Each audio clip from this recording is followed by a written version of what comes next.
Oi, gente, tudo bem? Seja bem-vindo a mais um podcast Team. Eu sou a Mirella e tô aqui com o Lucas. Oi, eu sou o Lucas, sou um desbravador, um adolescente, assim como a Mirella. Eu queria mandar um abraço pro Clube Sigma, um coração também, um beijo, e é isso. E também estamos com a nossa convidada especial, a Margareth. Seja muito bem-vinda. Obrigada, muito bom estar aqui com vocês de novo. E a gente está aqui para conversar sobre a Bíblia. Eu sei que vocês gostam da Bíblia, você que está em casa aí também. E a gente vai descobrir que mensagem Deus guardou para nós essa semana. Não se esqueça de curtir, compartilhar, seguir o nosso canal no YouTube, Instagram. Rede Bíblica Central de São José dos Campos. Estudamos a cada semana lições para seu crescimento espiritual. Reserve um tempinho do seu dia. Estude com a gente e fortaleça sua caminhada com Jesus. Senhor Deus, nosso Pai, agradecemos ao Senhor pela vida, por sua palavra, porque o Senhor está sempre conosco. Obrigado pelas profecias, pelas promessas, pelo perdão, pela graça. Que o seu amor nos acompanhe sempre e nos dê, por favor, o seu Espírito Santo neste momento e em todos os momentos da nossa vida. Em nome de Jesus te pedimos. Amém. Amém. E para começar esse novo trimestre, nós temos a lição 1, que tem como título Entregando a Vida pela Fé. O versuário diz assim: O servo fiel e sensato é aquele a quem seu senhor encarrega de gerir os outros servos da casa e alimentá-los. Se o senhor voltar e constatar que o servo fez um bom trabalho, haverá recompensa. Mateus 24, 45 a 46.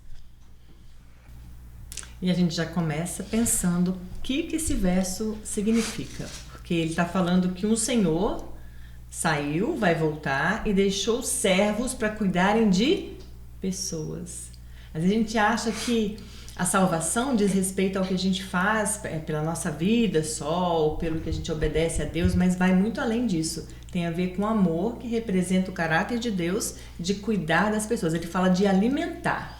E alimentar pode ter dois sentidos nesse verso, né?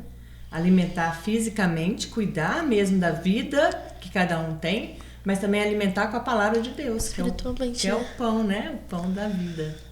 E esse verso, né, está dentro de um capítulo inteiro, que é Mateus 24, que é o texto principal da nossa lição de hoje, ou dessa semana, o que a gente está discutindo aqui hoje. E em Mateus tem essa resposta que os discípulos pediram a Jesus sobre os sinais do fim. Então Jesus falava sempre algo que os discípulos queriam saber detalhes, né?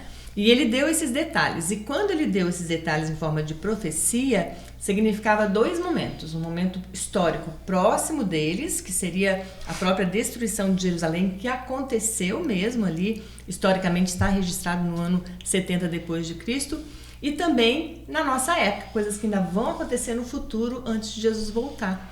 Então, é uma profecia dupla que a gente vê em Mateus 24. A gente precisa ler com bastante atenção, com oração, para a gente poder entender realmente o que Deus quer revelar para todos nós, né? As advertências serviram, então, para eles, né, os primeiros cristãos, e para os últimos cristãos. Olha que interessante, cuidar do início, né, da igreja e do final da igreja. Uma profecia dupla, marcando o início de um tempo e o final desse tempo. Não é maravilhoso demais, né? É perfeito ali a mensagem que está em Mateus 24. E esse princípio de vigiar serviu para cuidar deles naquela época e serve para cuidar da nossa salvação, da nossa vida hoje também. Então a gente precisa ficar atento aí aos sinais que Jesus deixou. E que sinais são esses? Vamos ver, né? A outra parte, né, que estava no versinho lá que a gente até comentou, né? Servo fiel e sensato. Quando Jesus falou que era importante estarem prontos, fazendo o quê? Que tipo de serviço ele queria que os discípulos fizessem, vocês acham? De pregar. Servo faz serviço, não faz? Por isso chama servo. Ele queria o quê que os discípulos fizessem? Que eles espalhassem a mensagem dele. Muito bem, que espalhassem a mensagem dele, a mensagem de salvação. O que Jesus fez foi isso, né? Cuidar das pessoas e falar do reino de Deus, falar da salvação. E ele quer que os seus seguidores, né, que os cristãos, que são pequenos cristos, representantes de Jesus, que façam a mesma coisa, que cuide das pessoas e que anuncie as boas novas do evangelho. É isso que ele espera da gente também, né?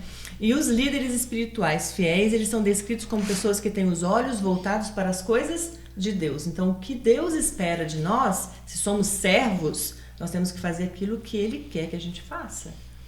Imagina você trabalhando em algum lugar. Imagina um trabalhador de uma empresa. Ele vai fazer o que ele quer ou vai fazer o que a empresa pede para ele fazer? O que vocês acham? O que Que a empresa pede. Se eles não fizerem o que a empresa pede, o que acontece com os trabalhadores? São demitidos. São demitidos. Então, nós temos um senhor, nós somos servos de um senhor que nos pediu para fazer algo. E um dia ele vai chegar e vai falar: e aí, fizeram o que eu pedi para vocês? E quem não fez vai o quê? RH para vocês, ó. Vai pro RH, né? Acerta essa conta aí. Não é assim, Mirella? É isso que fala. A gente tá usando uma ilustração de empresa, mas é isso que vai acontecer, né? Olha, pedir para vocês fazerem isso, e aí, fizeram? Se vocês fizeram, vocês são fiéis. E foram fiéis numa tarefa pequena, vou colocar vocês em cima de uma glória bem maior do que vocês mereciam, porque foi Jesus, né?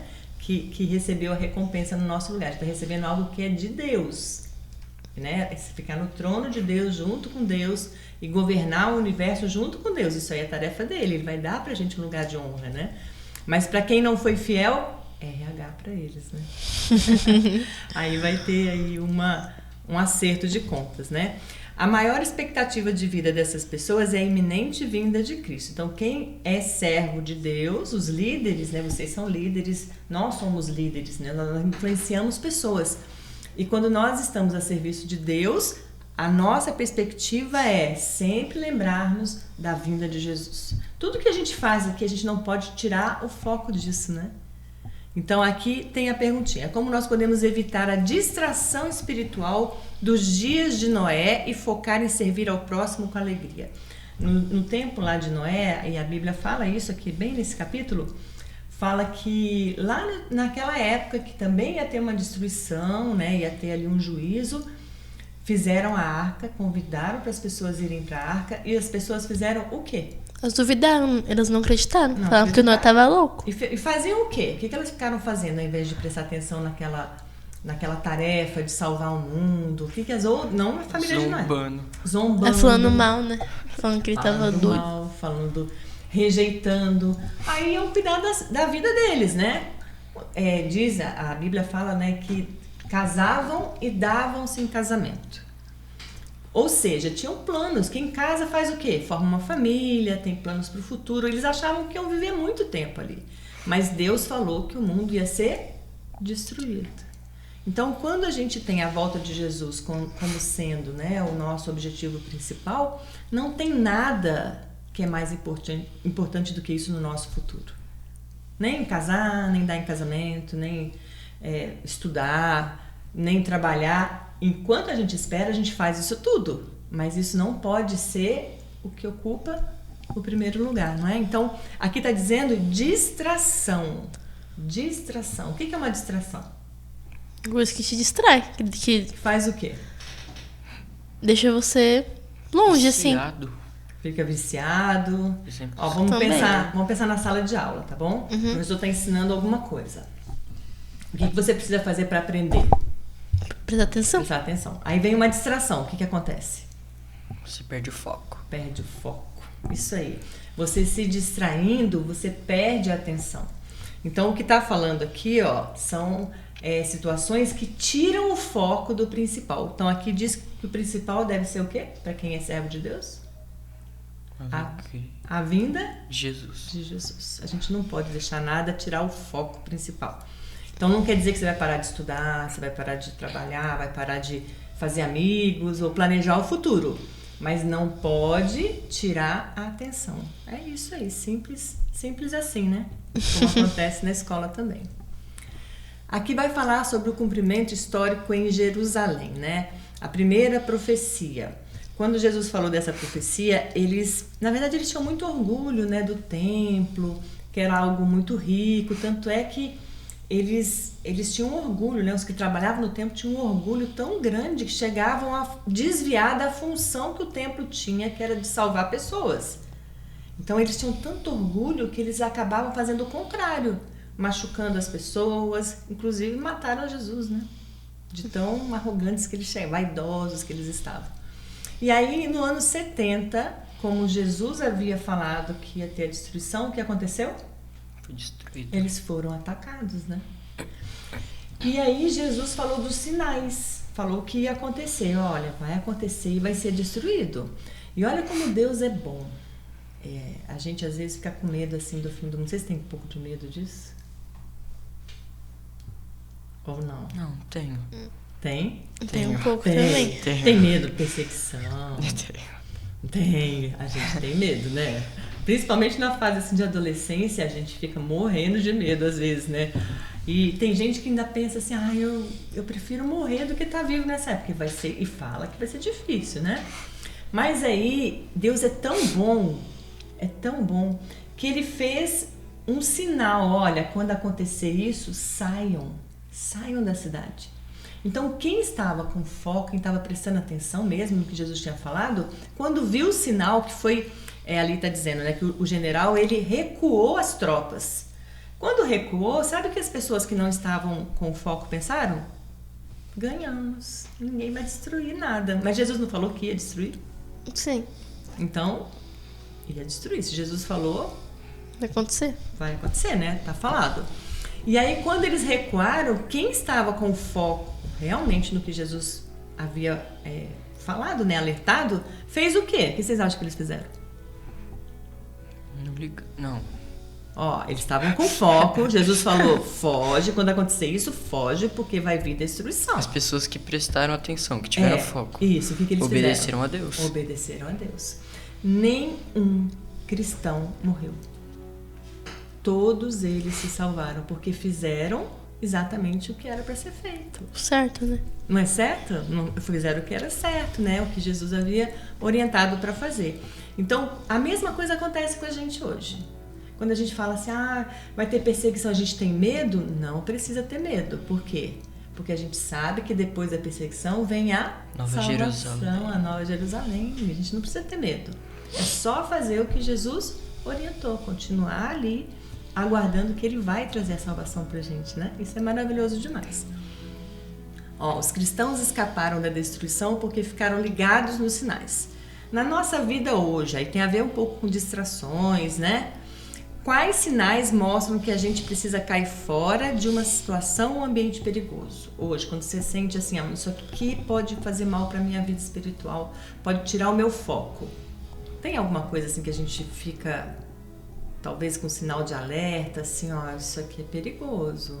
E você já falou um pouquinho sobre isso. Uma das coisas que eu acho que hoje em dia é perigoso. Celular. Celular. Não é? Uhum. Às vezes Tira muito foco das pessoas, né? tira muito. Se a gente não prestar atenção, a gente cai fora. E tem mais coisas. Vamos pensar em outras coisas. Que tipo de sinais mostram que a gente deve sair? Não estou com vontade de ler a Bíblia.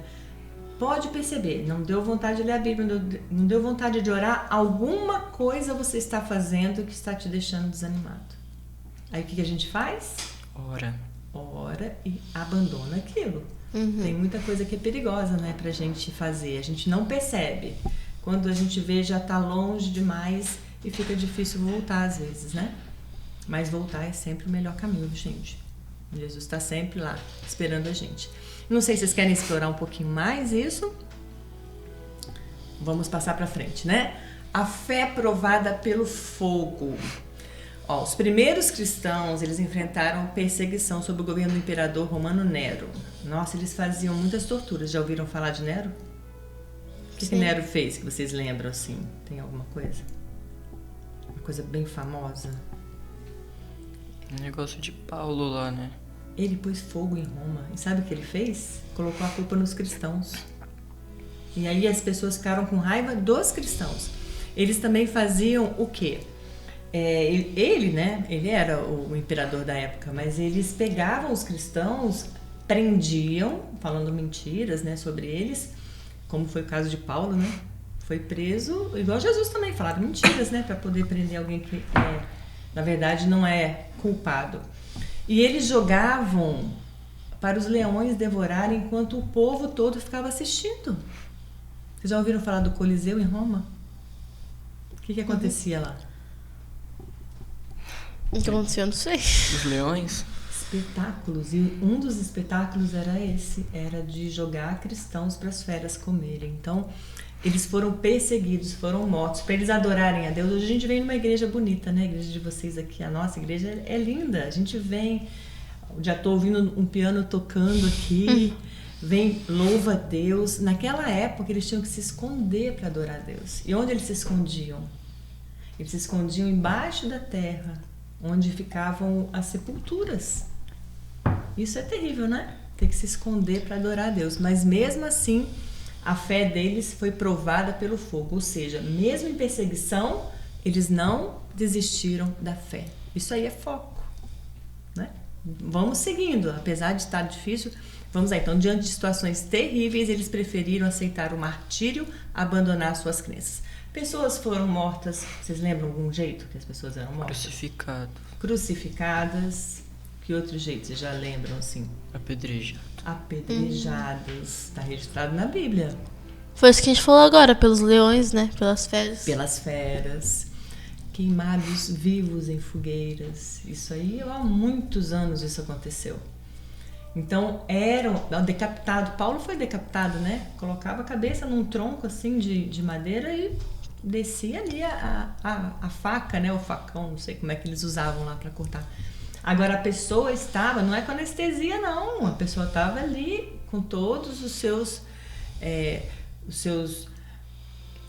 suas habilidades, né? Suas percepções, esqueci a palavra aí que a gente usa. Estava tudo ali preparado para ela viver a vida. Então, sentia dor, percebia, ouvia, via tudo e mesmo assim eles ficavam em paz. Como é que eles conseguiam? Eles eram firmes na palavra. Firmes, exatamente. Isso aí, ó, a fé provada pelo fogo, né? A certeza da presença divina os sustentava. Então, quando Deus chama a gente, Deus chamou vocês, Deus chamou você que está em casa, Deus chama todas as pessoas. Não tem ninguém que nasceu no mundo que Deus não tenha chamado para ser dele. Ninguém. Aí a gente escolhe, né? Se a gente vai ser ou não. Mas Deus chamou com um propósito e ele faz esse propósito. A gente não precisa ter medo. Aí alguém vai e te persegue. E não é uma perseguição assim de... você não faz isso? Que bobeira. Só um pouquinho. Isso aí não é perseguição, não. Perseguição é isso aí que a gente está vendo, né? De ter a vida mesmo ameaçada, que é muito mais difícil. E às vezes a gente é só questionado sobre a fé, só falam, não que seja pouco, né? Mas comparando, é pouco, né? Uhum. Tirar a vida ou tirar uma oportunidade, não sei, de trabalho, de amizade ou de prestígio, né? E aí a gente às vezes nega Jesus por causa de uma pessoa... Uma pressão, né? Uma pressão. Exatamente. Então a gente precisa lembrar dessa fé provada aí, né? Se a gente, nos pequenos desafios, a gente não vai desenvolvendo a fé... pouquinho, alguém te critica, você dá um passinho, aí depois vem uma coisa mais forte, você também vai, depois outra mais forte. Aí um dia, quando alguém for ameaçar a sua vida, você vai estar forte. Agora imagina você fala assim, não, pra tudo, não. O dia que for uma coisa forte, ixi, nem precisa responder. Já sei a resposta, né, Mirella? Já sei. Então a gente precisa ter a firmeza de falar, não, isso eu não quero. Vão me oferecer uma coisa que é nociva para minha vida. Vamos pensar em uma bebida alcoólica, drogas, ou o que seja. O que a gente faz? Na idade de vocês tem muitos convites assim, né? O que a gente fala? Dizer não. Não, porque isso fortalece a fé, o caráter da gente, né? Porque um dia pode ser que te peçam coisas mais difíceis. E se você fraquejou no pouquinho, o que vai acontecer depois? Não.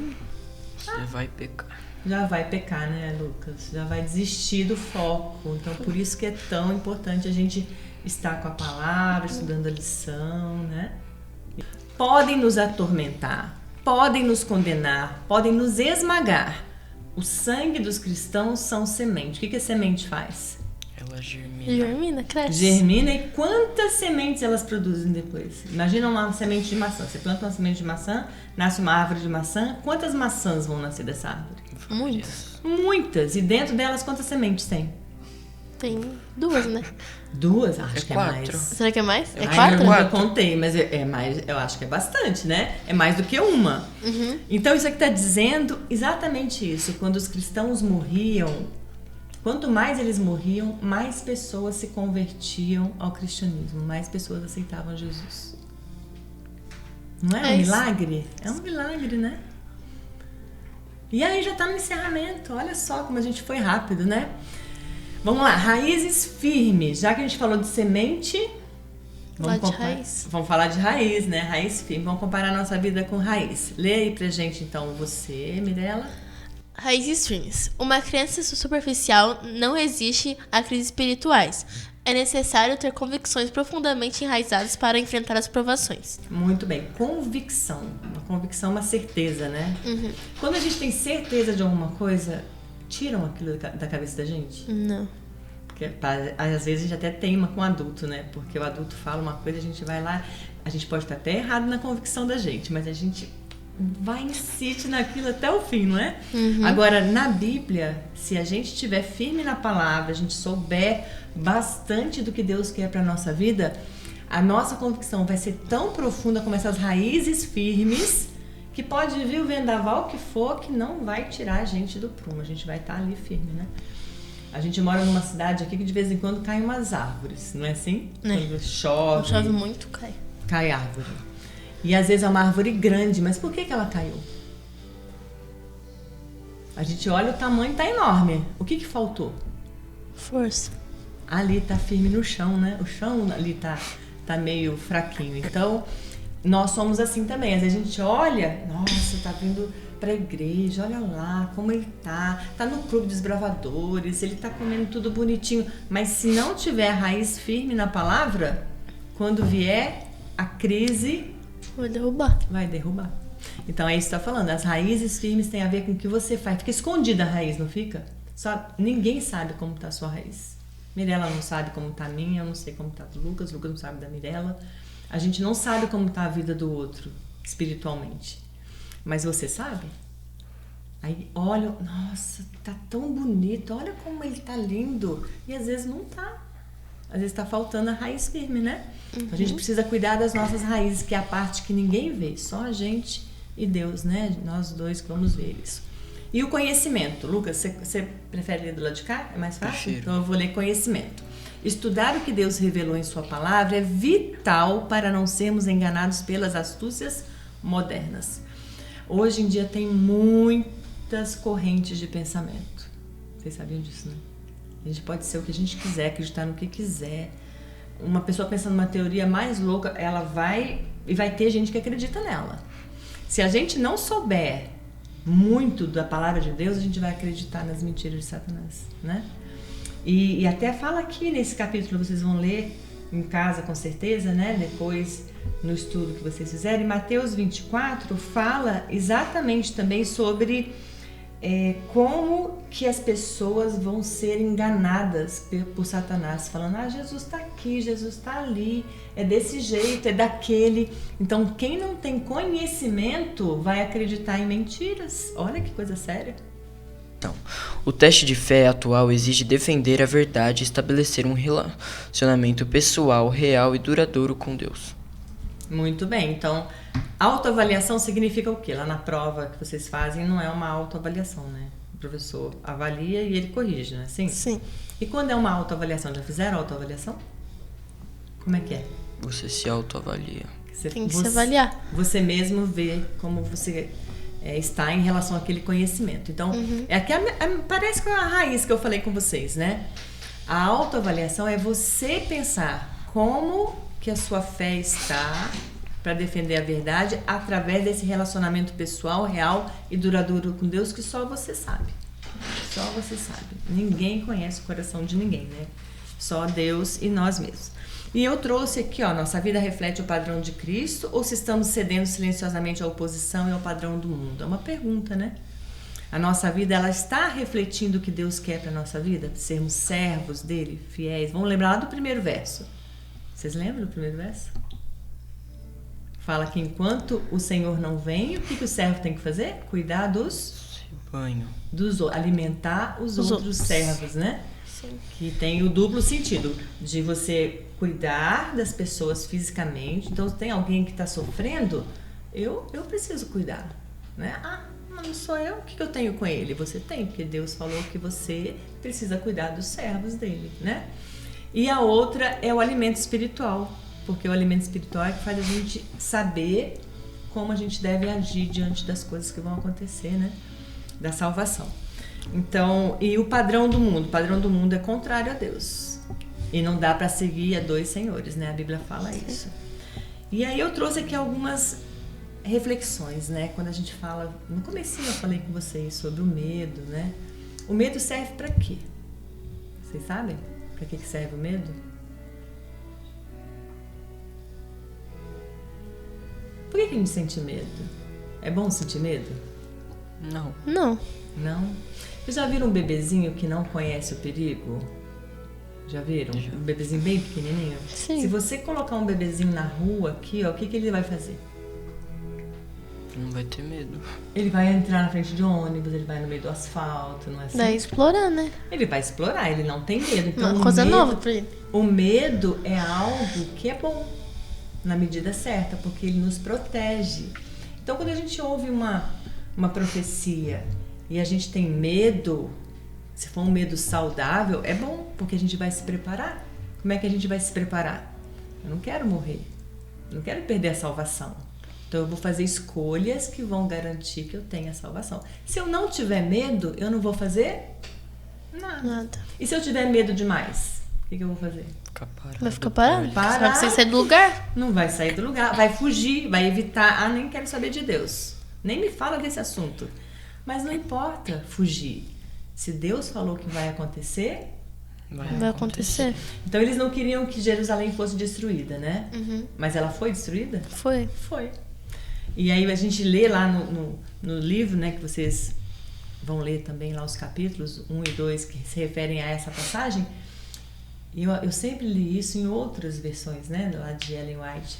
E fala que o sangue escorria de dentro do templo como se fosse rio de sangue. É muito sangue, porque as pessoas acharam que se escondendo dentro do templo, Deus ia poupar a vida delas. Olha, Deus poupa a vida da gente? Poupa, mas a gente precisa o quê? Estar fazendo a vontade dele. A gente faz tudo o que a gente quer, do jeito todo errado. Depois a gente fala, me salva, Senhor. Tem como fazer isso? Não tem, Não. porque a nossa escolha não foi de obediência, né? Agora, e quem fugiu? Quantos morreram dos que fugiram? Nenhum. Por que eles não morreram? Porque eles seguiram o que Deus pediu. Deus cuidou deles, não cuidou? Porque eles fizeram exatamente o que Deus havia pedido. Então, pra gente é a mesma coisa. A preocupação, né, o medo serve pra gente estar mais preparado. Como é que a gente se prepara? Lendo a Bíblia, Lendo a orando. Bíblia, orando, não desistindo, fugindo das distrações, né? E vocês que são adolescentes, você aí de casa também. Hoje Deus coloca para nós a mesma profecia, ó.